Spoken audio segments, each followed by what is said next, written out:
Hello everyone, this is Pranjal and you are watching Pathshala Rishikesh. Uttarakhand police के reasoning के session में आज हमारा है 5वां दिन। इससे पहले हमने कोडिंग, डिकोडिंग और नंबर सीरीज ये 2 टॉपिक कर लिए हैं। इनको जाकर आप देख सकते हैं और इन पर बेस्ड जो क्वेश्चंस हैं बहुत प्यारे हैं। प्रैक्टिस शीट्स या प्रैक्टिस क्वेश्चंस आपको हमारे टेलीग्राम चैनल पर मिल जाएंगे।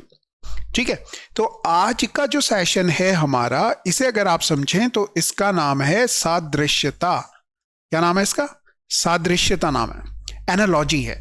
तो सादृश्यता या एनालॉजी की तरफ चले, बहुत ज़्यादा इंपॉर्टेंट है। अगर आपका जीएस का पोर्शन है, जीएस में आप अच्छा करते हैं तो ये वाला पोर्शन आप कर पाएंगे, मगर कौन सी चीज़ आप अच्छी नहीं कर पाएंगे उस पर पहले बात करेंगे, और कौन सा चीज़ आप कर पाएंगे। तो एनालॉजी को समझ लेते हैं। एनालॉजी का मतलब क्या होता है? एनालॉजी, इसे अगर मैं एक छोटी सी भाषा में समझाऊं, अगर मैंने आपसे कहा चाचा और चाचा का जवाब मैं दे रहा हूं चाची, और आपसे पूछा जा रहा है मामा, तो आप मामा का जवाब किससे देंगे? तो आप बोलेंगे सर क्या मजाक कर रहे हो हमारे साथ, इसका जवाब तो मामी हो जाएगा।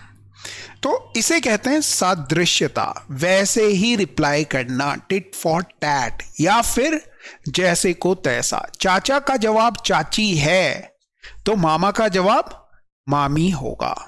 ताऊ का जवाब ताई होगा। समझ रहे हो बात को? ताऊ का जवाब ताई होगा। यह हो गया एनालॉजी। ये केवल वर्ड्स, शब्दों पर बेस्ड ही नहीं होती, ये बेसिकली नंबर्स पर बेस्ड भी होती है। तो बहुत सारे तरीके के हो सकती है। पहला हम लिख देते हैं शब्द बेस्ड, पहला। दूसरा हम लिख देते हैं नंबर बेस्ड, नंबर कि नंबर पे एक नंबर अगर मैंने यहाँ पे लिखा हुआ है 1 और यहाँ पे लिख दिया, या मैंने यहाँ लिखा है 2 और यहाँ मैंने लिख दिया 4, और 3 का पूछा जा रहा है तो आप 9 कह सकते हो कि 2 का वर्ग 4 होता है और 3 का वर्ग कितना होता है, तो आप बोलेंगे 9 होता है। इसी तरह से नंबर्स के साथ भी होता है। नंबर्स के साथ तो ये हो गया। इसी के साथ कोडिंग, डिकोडिंग के बेस पे भी आता है। कोडिंग डिकोडिंग के बेस पे, डिकोडिंग के बेस पे, है ना, कि कोई नंबर दिया है, उसका क्या उन्होंने डिकोड किया है, उसी तरह से आपने डिकोड करना है। ठीक है, तो चलते हैं। आज जो हम करने वाले हैं इसका नाम है number based analogy, number based analogy, analogy. ठीक है ना। और एग्जाम में बेसिकली आप क्योंकि जीएस स्टूडेंट हो, जीएस के बच्चे हो, तो आपके लिए वर्ड वाले जो होते हैं वो आसान होंगे। वर्ड वाली जो एनालॉजी होगी वो आपके लिए बहुत ज़्यादा आसान होगी, तो आपको घबराने की बिल्कुल भी ज़रूरत नहीं है। चलिए शुरुआत करते हैं और नंबर्स बेस पे देखते हैं कि पहला क्या है। अब यहाँ पर 2 नंबर दिए हुए हैं, ये हाइफन के थ्रू इस तरह से ये दिया हुआ है ना। तो यहां पर इसका इस नंबर के साथ जो रिलेशन है, वही रिलेशन इस नंबर का किसी नंबर के साथ होगा, वो हमें बताना होता है बेसिकली। तो क्या करें ऐसा? तो आपने देखा कि 6 था, 5 लिख दिया, आपने बोला 1 कम कर रहा है। 4 था, 3 लिख दिया, क्या कर रहा है? 1 कम कर रहा है। 1 था, 0 लिख दिया, क्या कर रहा है? 1 कम कर रहा है। 5 है तो 4 लिख दिया, क्या कर रहे हैं? आपने बोला 1 कम कर रहे हैं। धीरे धीरे सब समझ में आ जाएगा करना क्या है। इसी तरह से आपने यहां पर समझा कि 7 है तो अब जो नेक्स्ट नंबर आना चाहिए 6 आना चाहिए, क्योंकि 1 कम करना है।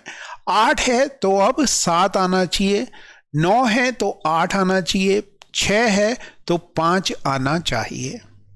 ऐसा केवल और केवल एक ही ऑप्शन में दिख रहा है, और जिस ऑप्शन में दिख रहा है आपने उसे टिक करना है और आपका पूरा का पूरा नंबर मिलना है। Got it? बस आपको यह ध्यान रखना है कि आपने यहां पर जो लॉजिक है, जो पैटर्न है, उससे फाइंड आउट कर लेना है कि हो क्या रहा है। हमेशा एक ही पैटर्न लगे ये जरूरी नहीं है। चलिए देखते हैं नेक्स्ट क्वेश्चन क्या रहा आपकी स्क्रीन पे। ये है, अब आपने देखा इतना बड़ा नंबर है, इतने बड़े नंबर के साथ कुछ करके एक छोटा सा नंबर लिख ले रहे हैं। उसी तरह से इस बड़े से नंबर के साथ कुछ करें और यहां पर वो लिख दें। क्या लिखें? तो आपने देखा कि 4 और 6 को जोड़ा और 5, 4, 6, 10 और 5, 15 जोड़ करके 15 आ रहा है। मतलब इन सब इस संख्या के अंकों का योग 15 है, तो इसके भी अंकों का योग करोगे 9, 7, 16 और 8, 24, तो 24 आपका आंसर हो जाएगा। Got it? क्लियर हो रही है बात? चलिए अगला क्वेश्चन देखते हैं, और अगला क्वेश्चन ये रहा आपकी स्क्रीन पे। फिर आपने देखा कि 3 के साथ 243 हो रहा है, 3 के साथ 243 हो रहा है, तो 3 के साथ ऐसा क्या करें? तो एक चीज याद रखना, 2 की पावर 10 तक याद करनी है और 3 की पावर कम से कम 5 तक याद करो, ठीक है ना। तो 3 तियां 9, 3 तियां 9, तियां 27, तियां 81, तियां 243, मतलब ये 3 की पावर 5 है। इसी तरह से 5 की पावर 5 लिखोगे, देखो गिन के देखते हैं, 5 पंजे 25, पंजे 125, पंजे 625, पंजे 31 25, और 31 25 केवल और केवल एक ही ऑप्शन में है, वो आंसर हो जाएगा। आपने इस तरह से इसे टिक कर देना है। किस पे बेस्ड है? नंबर पे बेस्ड है। 6 से 18 हो रहा है, 6 से 18 हो रहा है, 4 से क्या करें? तो आप कहोगे 6 तियां 18 होता है, तो मैंने कहा 4 तियां भी 18 कर दूं, सॉरी 4 तियां 12 कर दूं, 12 यहां ढूंढने पे गया, मिला नहीं, कुछ और सोचना चाहिए। 6 से 18 तक पहुंचना है, क्या करें? और तो आपने कहा सर 12 जोड़ लो। मैंने कहा ठीक है, 4 में क्या 12 जोड़ करके कुछ आता है? तो आपने कहा हाँ सर 16 आता है। 16 क्या ऑप्शन में है? आपने कहा हाँ है। समझ रहे हो बात को, किस तरह से करना है? ये चीज आपने समझ लेनी है। Got it? कि एक पैटर्न नहीं लग रहा है तो दूसरा पैटर्न ढूंढो, दूसरा नहीं लग रहा है तो तीसरा ढूंढो, और इस तरह से आप ढूंढते हुए चलोगे तो आपको आपका आंसर मिल जाना है। अब 1 के बाद 4 आ रहा है और क्वेश्चन मार्क और 64 है, तो 4 है और 1 है, तो ये लग रहा है कि ये 1 का स्क्वायर है और ये 2 का स्क्वायर है। आपने कहा ये 8 का स्क्वायर है और यहाँ कितना आना चाहिए? 7 का स्क्वायर आना चाहिए। आपने बोला यहाँ तो है ही नहीं सर 7 का स्क्वायर, देखो 49 है क्या? आपने बोला नहीं। फिर आपने कहा कि ये 1 का स्क्वायर और 2 का स्क्वायर है, क्या पता ये 4 का क्यूब और ये 3 का क्यूब होता। 3 का क्यूब देखोगे तो आ गया 27। मतलब वो ये कहना चाह रहा है कि अगर ये भैंसे हैं तो यहां पर अगर ये गाय है तो इसे भी क्या लिख लो?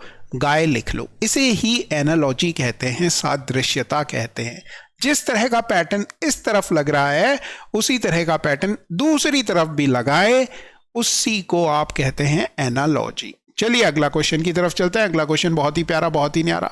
18 से 30 जाना है और 36 से कहां पहुंच जाए? तो आपने बहुत प्यारी बात कही, आपने कहा कि सर 18 में कितना जोड़ दें? 12 जोड़ दें। मैंने कहा ठीक है जी, आ गया 30। 36 में भी 12 जोड़ दूं? अभी तो सीखा था हमने ये पैटर्न। तो 38 और 10 48, 48 ऑप्शन में नहीं है, तो क्या जो ये लॉजिक हमने सोचा गलत है? नहीं, लॉजिक गलत नहीं है मेरे बच्चों। जो ऑप्शन उसे चाहिए, जो लॉजिक उसे चाहिए, वो ये लॉजिक नहीं है। रीजनिंग ये कहती है, दुनिया में गलत कुछ भी नहीं है, ये रीजनिंग कहती है। मगर जो ये 4 ऑप्शन हमें दिए हुए हैं, इनका जो सही आंसर है उसके लिए क्या लॉजिक लग रहा है वो ढूंढना है। तो आपने बोला कोई दिक्कत नहीं है सर। फिर आपने क्या किया? 18 का 30 तक पहुंचना है, तो 18 दूनी 36 में से 6 घटाओगे, आ गया 30। 36 काट किया आपने डबल, उसमें से 6 घटाया तो 72 होता है। 36 दूनी 72 में से 6 घटाया, आ गया 66। आपने बोला क्या 66 आंसर है? मैंने कहा हाँ जी बिल्कुल यही आंसर होगा। ठीक है, तो लॉजिक आपको कुछ भी दिखेंगे। अब आपको ये याद हो गया, ऐसे कर करके आपको पैटर्न समझ में आ रहे हैं कि कौन कौन से पैटर्न हो सकते हैं। पैटर्न अगर समझ में आ गए एक बार तो गेम आसान है। फिर आपने देखा पॉइंट के बाद 2 डिजिट है, यहां देखा पॉइंट के बाद कितनी डिजिट है? 4 है। यहां पे पॉइंट के बाद 2 डिजिट है, अब कितनी डिजिट होनी चाहिए? तो आपने कहा 4 डिजिट होनी चाहिए। पॉइंट के बाद 4 डिजिट होनी चाहिए, केवल और केवल तीसरे ऑप्शन में है और कोई भी नहीं। तो ये आंसर आपका हो जाना है। चलिए अगले क्वेश्चन की तरफ चलते हैं। अगला क्वेश्चन ये रहा आपकी स्क्रीन पे। 68, बार बार कह चुका हूं कि 68 दिल के बहुत ज्यादा करीब है, जिसे आपने 68 को ये समझो शेरा है। 68 को क्या देखें आप? शेरे की तरह देखें, शेरा है। और 68 जो है 68 जो है वो 64 बोले तो सलमान खान के साथ आता है। मतलब 64 को आप देखें तो सलमान खान 4 का क्यूब है, सीधी सी बात है। उसमें 4 ऐड करते हैं तो 68 आता है। तो अगले नंबर भी आप इसी तरह से ऑब्जर्व कर लोगे, 5 का क्यूब प्लस 5, 125 में 5 जोड़ोगे 130 आ गया। मतलब ये कॉन्सिक्यूटिव नंबर्स हैं, उनके क्यूब में वही नंबर ऐड कर रहे हैं। अब आपने 350 के लिए सोचना है कि किसका क्यूब है, तो आपने कहा 7 का क्यूब प्लस 7 है, तो अब आना चाहिए पहले में 6 का क्यूब प्लस 6, 6 का क्यूब कितना होता है मेरे प्यारे बच्चों? तो आप बोलते हो 216, उसमें 6 जोड़ोगे तो आ जाएगा 222। क्लियर हो रही है सब बच्चों को बात?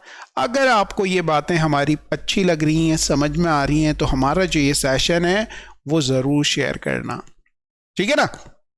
चलिए देखिए, 13 से 169 होता है, तो ये तो सबको ही पता है कि 13 का स्क्वायर करेंगे। 289 किसका स्क्वायर होता है भैया? आप बोलोगे सर 17 का होता है। ये क्वेश्चन बहुत ही ज्यादा हल्का सा हो गया। हाँ बिल्कुल हल्का है, उस बच्चे के लिए हल्का है जिसे स्क्वायर बोले तो वर्ग याद है, और जिस बच्चे को वर्ग याद है ही नहीं उसे क्या याद होगा? उसे तो कुछ याद हो ही नहीं रहा। तो आपने क्या करना है? याद करना है। 122 आया, बार बार मेरी एक ये वाली बात याद रखें, 122 अगर आ रहा है इसका मतलब हो गया किसके पास आता है? किस ऐसे नंबर को जानते हो आप जो 122 के आसपास है? आपने बोला सर मैं 121 को जानता हूं। 121 कौन है? तो आपने बोला सर 121 शाहरुख खान है, और उसके बगल वाले मकान है 122। समझ रहे हो बात? तो 11 का स्क्वायर है 121, प्लस 1 कर रहे हैं 170 में। अब आप किसे देख रहे हो? आप बोलोगे अरे सर ये तो सलमान खान का घर है, और उसके बगल वाला जो घर है वो 170 है। ऐसे ही 290 को अगर आप देखेंगे तो ये 17 का स्क्वायर है प्लस 1 है, और उसका अगला जो नंबर होगा 18 का स्क्वायर प्लस 1। 324 में एक जोड़ोगे मेरे प्यारे बच्चों और आप आंसर कर दोगे 315। इतना सा काम अगर आप कर लेते हैं तो चीजें आसान हो जाएंगी। आपको घबराने की, डरने की, टेंशन में आने की कोई जरूरत नहीं। अगला क्वेश्चन देखिए क्या कर रहा है। 6 सत्ते 42 होता है। मैंने कहा हाँ होता है। 7 8 56 होता है। आपने बोला ओहो कॉन्सिक्यूटिव नंबर का प्रोडक्ट कर रहे हैं, क्रमागत संख्याओं का गुणा कर रहे हैं। तो 72 में आपने देखा 8 9 72। अगला नंबर क्या आएगा? तो आपका दिल आपके मन से, आपके मुंह से चीख चीख कर कह रहा है कि सर अब आएगा 9 × 10। और 9 × 10 जब करोगे मेरे प्यारे बच्चों तो आप कहोगे 90 आंसर हो जाएगा। इससे ज्यादा क्या लोगे? ये वाला क्वेश्चन देखिए, बहुत ही ज्यादा उम्दा सा सवाल लग रहा है। मेरे प्राण सूख जाते हैं इस तरह के सवाल में। 3 को 4 कर रहे हैं, 2 को 3 कर रहे हैं, एक एक बढ़ा रहे हैं, 6 को 7 कर रहे हैं, 5 को 6 कर रहे हैं, मतलब एक एक ऐड कर रहे हैं। तो 4 में 1 जोड़ोगे 5 आएगा, 6 में 1 जोड़ोगे 7 आएगा, 7 में 1 जोड़ोगे 8 आएगा, 3 में 1 जोड़ोगे 4 आएगा।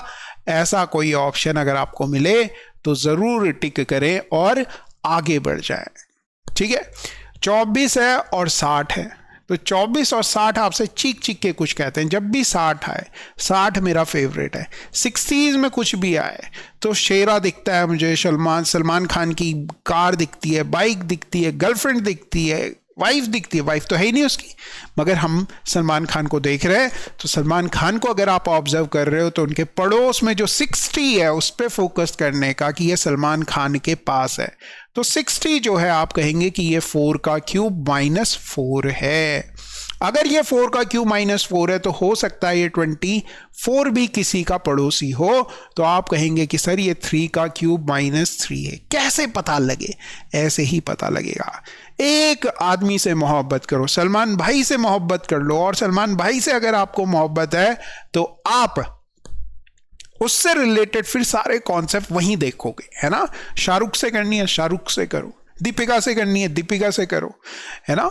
कटरीना से करनी है, कटरीना से करो। किसी से भी मोहब्बत करो, मगर अपना कॉन्सेप्ट इस तरह से क्लियर रखो कि एक नंबर कहीं भी आएगा मैं उसे पहचान लूंगा। तो आप देखोगे हमेशा मेरा टारगेट किस पे रहेगा? 60 पे रहेगा। 60s के पास कोई भी नंबर आता है तो उसे मैं 64 के पास देख लेता हूं। 210 को अगर आप देखें तो आप कहेंगे 6 का क्यूब -6 होता है।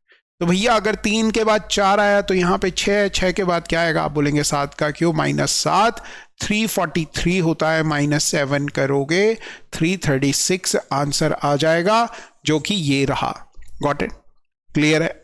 अगला क्वेश्चन देखिए, बहुत ही प्यारा, बहुत ही न्यारा, दिल के बहुत ज्यादा करीब है। 24 से 120 जाना है तो आपने कहा into 5 कर लो। 60 से यहां जाना है into 5 कर लो। 300 आ गया। 300 वाला एक ही कॉन्सेप्ट है। आपने बोला ये क्या चल रहा है? हाँ बिल्कुल चलता है। जब आपको बगल में कॉन्सेप्ट ना मिले तो एक छोड़ के देखो, कहीं वहां तो नहीं है कॉन्सेप्ट। अरे भाई साहब, इसकी जो वाइफ है, इसकी जो गर्लफ्रेंड है वो कहीं और है, इसके घर में नहीं है। Got it? मार्केट गई हुई है, ऐसे ही 60 को अगर आप देखेंगे तो इसकी जो वाइफ है, इसकी जो गर्लफ्रेंड है, वो भी मार्केट में घूम रही होगी, घर में नहीं है तो कहाँ होगी, मार्केट में होगी। इस तरह से अगर आप ऑब्जर्व करेंगे तो चीजें आपको क्लियर हो जाएंगी, अदरवाइज आप क्या करेंगे, आप भटकते रह जाएंगे। चलिए, रिलेशंस देखना जरूरी है। क्या है, 7 से 50 आ रहा है, 7 और 50 के बीच में क्या रिलेशन है। आपने कहा सर 7 का स्क्वायर करें और +1 कर लें तो 50 आ जाता है। इसी तरह से 11 का स्क्वायर करें और 1 करें तो 122 आ जाता है और ये आंसर हो जाएगा। इसे आंसर करो और आगे बढ़ जाओ। 5 के बाद 36 लिख रहे हैं तो आपने बोला 5 का स्क्वायर नहीं लिख रहे हैं, किसका लिख रहे हैं, 6 का लिख रहे हैं, 5 के अगले नंबर का। 6 कहा हुआ है तो किसका स्क्वायर लिखेंगे, 7 का स्क्वायर लिखेंगे और 49 आंसर हो जाएगा। आई होप आपको कॉन्सेप्ट समझ में आ रहा हो, समझ रहे हो कि क्या देखना है। एक एक क्वेश्चन आराम आराम से करके मेरा केवल ये मोटिव है कि आपको ये कॉन्सेप्ट समझ में आ जाए। जब आप एग्जाम में जाएं तो आपको समझ में आए कि सोचना क्या है, देखना क्या है। बिल्कुल जो भी मैं सोच रहा हूं, जो भी मेरे दिमाग में वो सब मैं मुंह से कह रहा हूं ताकि आप तक ये बातें पहुंच जाएं, आपके दिमाग में ये बातें पहुंच जाए।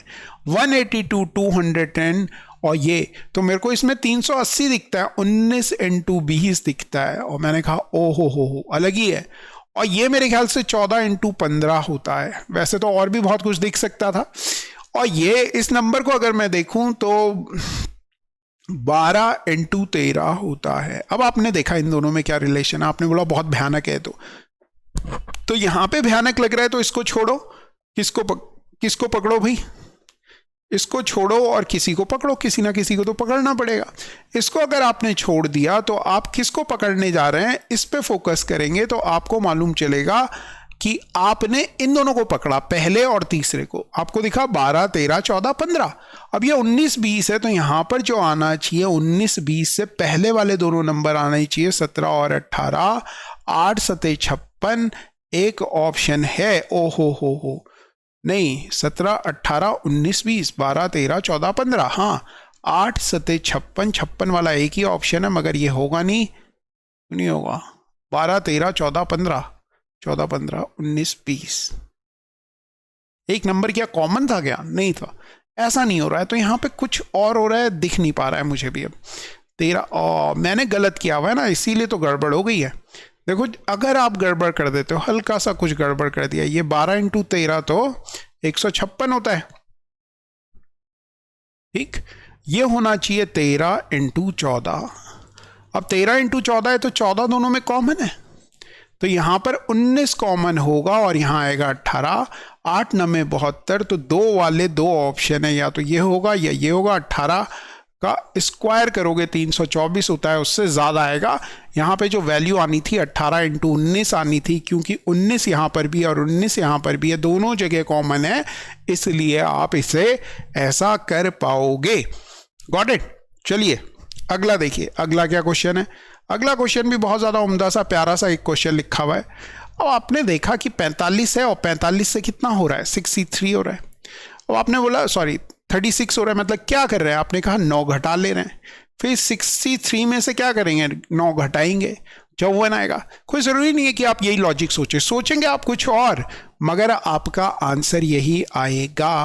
गॉट इट, ठीक है। चलिए अगला देखो, अगले में क्या हो रहा है। 5 और 100, 5 और 100 के बीच में क्या रिलेशन है, वही रिलेशन 4 और 64 के बीच में, वही रिलेशन 4 और 80 के बीच में होगा, और 3 और किसके बीच में होगा, इसके बीच में होगा। अब आपने बोला 5 के बाद 4 आया, ये तो ठीक है, और 4 के बाद 3 आया, मैंने कहा ठीक है। फिर आपने कहा कि इसमें 20 से मल्टीप्लाई की, 5 में किससे मल्टीप्लाई की, 20 से, मैंने कहा हाँ, और 4 में किससे मल्टीप्लाई की, 16 से। यहां पर किससे मल्टीप्लाई की, आपने बोला 20 से। अब यहां कितने से करेंगे, आपने बोला अरे वहां 20 से कर रहे हैं तो यहां भी 16 से करेंगे। अब 16, 3, 48, 48 वाला एक ही ऑप्शन है, ये आंसर हो जाएगा और आप कह देंगे कि दैट्स माय आंसर। 11 से 121 हो रहा है। कौन बच्चा नहीं बता सकता कि ये 11 का स्क्वायर है और 11 की 10 टाइम किया, मगर ये आगे तो नहीं कर रहा, 110 आ रहा है, मतलब -11 कर ले रहे हैं इसमें से, तब आएगा 110। 15 का स्क्वायर किया 225 होता है, और इस वाले नंबर में से -10 किया 210 आ गया। 9 का स्क्वायर किया 81, 9 इसमें से माइनस करोगे तो 70 तो नहीं आने वाला। 19 का स्क्वायर किया, ये आ गया, ठीक है। 9 घटाएंगे 52 आएगा, 10 और घटाएंगे तो यही आंसर लग रहा है मुझे कि यही आंसर हो जाएगा। ठीक है, आ रही है सबको बात समझ में? पहले क्या किया, स्क्वायर किया, फिर उसी नंबर को माइनस कर लिया। 11 का स्क्वायर था तो 11 ही माइनस कर लिया, किसमें से, 121 में से। बस इतना सा काम अगर आप करेंगे तो आप बिल्कुल सही राह पर हैं। इसके बाद देखेंगे 2 4 8, 2 का डबल किया और 4 का भी डबल किया, 10 का डबल किया, 20 का भी डबल कर दिया। ठीक है, यहां जो पैटर्न चला आपने बोला ओके ओके ओके ओके, वही पैटर्न यहां पर भी चलना चाहिए, वैसे ही कुछ, मतलब यहां भी वही होना चाहिए। तो 3 एक बार मल्टीप्लाई की, 2 बार मल्टीप्लाई की, 3 बार मल्टीप्लाई की, 1 2 3 आना चाहिए। तो यहां देखा ये तो नहीं होता, 5 में देखा 5 1, ये नहीं होता, ये भी नहीं हो रहा। 6 से देखा 6, ये भी नहीं होता। 15 से देखा, आपने बोला बिल्कुल 1 2 3, 15 से इसे डिवाइड करोगे 1 बार 2 बार 3 बार, 1 2 3 का पैटर्न चल रहा है तो आपका आंसर आ जाएगा यही। 4 से 12 हो रहा है। क्वेश्चन हमारी टीम ने थोड़ा सा अधूरा छोड़ दिया शायद, या हम नहीं देख पाए, जो भी है ठीक है, कोई दिक्कत नहीं है। अगले क्वेश्चन की तरफ चलते हैं। अगला क्वेश्चन देखिए क्या है जी, 49 और 81। 49 सबको पता है 7 का स्क्वायर होता है, 9 का स्क्वायर होता है। 64 को देखोगे मेरे बच्चों 8 का स्क्वायर होता है। अब किसका स्क्वायर आएगा? चिक चिक के घर पे कह रहे हो ना कि 10 का स्क्वायर आएगा, कहो कोई दिक्कत नहीं है। 10 का स्क्वायर कितना होता है? 100 होता है, तो 100 आंसर हो जाएगा। देखो पैटर्न आपको दिखेंगे तभी जब आपको कुछ बैकग्राउंड में याद होगा, अगर कुछ भी याद नहीं है तो गेम हो जाना है खराब। 371 और 150 और 468, हाँ ये इकलौता ऐसा क्वेश्चन है जो होम वर्क के लिए मैं आपके लिए लिख लेता हूं। अगर कोई बच्चा ऐसे करना चाहता है तो करके जरूर आंसर बताए कि इसका क्या आंसर आएगा, ठीक है, और कमेंट करके बताए हमें। 42 है और 31 हो गया, मतलब क्या कर रहे हैं? आपने बोला सर जी 11 कम कर रहे हैं। 11 कहाँ कम कर रहे हैं? आपने बोला इसमें भी 11 कम कर रहे हैं। सारे ऑप्शन देखना है, इसमें देखोगे इसमें नहीं कर रहे, इसमें देखोगे 11 कम नहीं कर रहे हैं, इसमें देखोगे इसमें भी 11 कम नहीं कर रहे, तो केवल और केवल कौन सा आंसर हो गया? ये आंसर हो गया। ठीक है, अगला क्वेश्चन देखो भैया, अगला क्वेश्चन कोई है नहीं बचा हुआ। तो थैंक यू वेरी मच, आप सबने बहुत ही इत्मीनान से हम मुझे सुना। और ये कॉन्सेप्ट आगे जो हम करेंगे इस पे वर्ड बेस करेंगे, वर्ड बेस करेंगे और कोडिंग डिकोडिंग बेस एनालॉजी करेंगे। कोडिंग डिकोडिंग हम कर चुके हैं, उसका जो लर्निंग वाला पोर्शन है वो जरूर कर रहे हैं आप एक बार, लर्न है ना, ए से लेके जेड तक के जो नंबरिंग हमने याद किया है वो आपने एक बार ज़रूर करने हैं। एक बार अगर आपने वो कर दिए तो काम बहुत ज़्यादा आसान हो जाना है, चीज़ें फटाफट कर पाओगे। चलो फिर ठीक है, थैंक यू वेरी मच। और जिन भी बच्चों का ROEO का पेपर है 26 तारीख को, 26 नवंबर, समझ रहे हो कितनी इंपॉर्टेंट डेट है ये 26 तारीख, 26 नवंबर को ये पेपर है। इस दिन इत्मीनान से जाना, ब्रेकफास्ट करके ज़रूर जाना है ना, और भगवान का नाम ले लेना, और ऊपर वाला सब देखता है, भगवान के ऊपर छोड़ना चाहिए। जब आपने अपना 100% दे दिया उसके बाद जय माता दी, या जो भी आप, जिन भी भगवान को आप मानते हैं उनका नाम लो और एग्ज़ाम में पहुंच जाओ। और एग्ज़ाम में जाके एक चीज़ का ध्यान रखना, पेपर हार्ड आए या आसान है, कोई एक्सप्रेशन मत देना, दुखी मत होना। हार्ड है, आसान है, खुश मत होना। एग्ज़ाम सेंटर में ना तो खुशी जाहिर करनी है और ना ही दुख। और अगर आप ये दोनों काम कर लेते हो ना, आपका सिलेक्शन होगा और हो रहा है। आप यही कमेंट पे आके लिखोगे कि सर मैंने आपकी ये वाली बात सुनी थी, मानी थी, उसके बाद मेरा सिलेक्शन हो गया। तो all the very best, have a nice day.